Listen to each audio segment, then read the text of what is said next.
Siamo nella clubhouse delle Eagle di Cividale, che ringraziamo per l'ospitalità.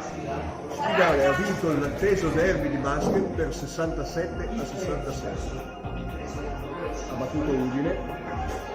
Un finale, una bella partita, un finale incandescente. Udine ha avuto la possibilità di vincere la partita attaccando a 25 secondi dalla fine, ma a mio giudizio meritatamente l'ha persa. Andiamo da chi di solito per il Messaggero segue le Eagle. Cosa ti ha stupito di questa partita in Cividale?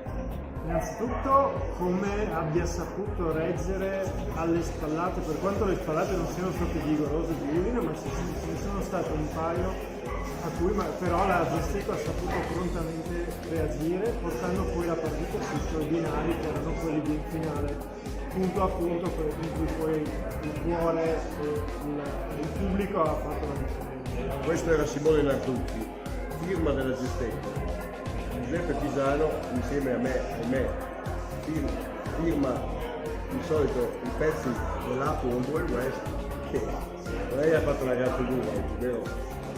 No, io credo che la vittoria di Cividale sia molto bellissima, non sono molto pubblicità, c'è un suo più anima, credo che sia riuscita a incanalare molto meglio l'energia carica di questo derby, la voglia di vincere, non che di essere. Un periodo che scorre di troppo è faticato con la classifica, di storia, non veniva da un periodo combinato. Credo che alla fine non sia riuscito a gestire più lucidità finale, gli ultimi quarti non riesce Fare come sì.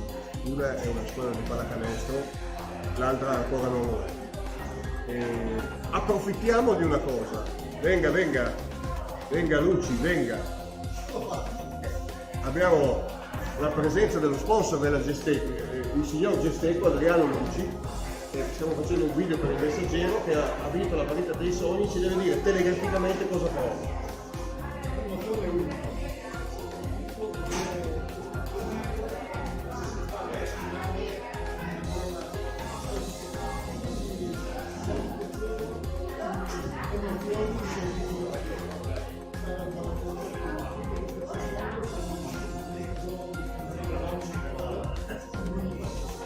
Complimenti alla Giusteco, complimenti alla scuola di Cividale. Udine dovrà riflettere molto sulla partita di oggi, potrebbero essere anche delle decisioni nella società, non sull'allenatore a quanto ci risulta, che è ancora saldo in sella, ma domenica a Udine arriva Forlì e quindi chissà cosa succederà.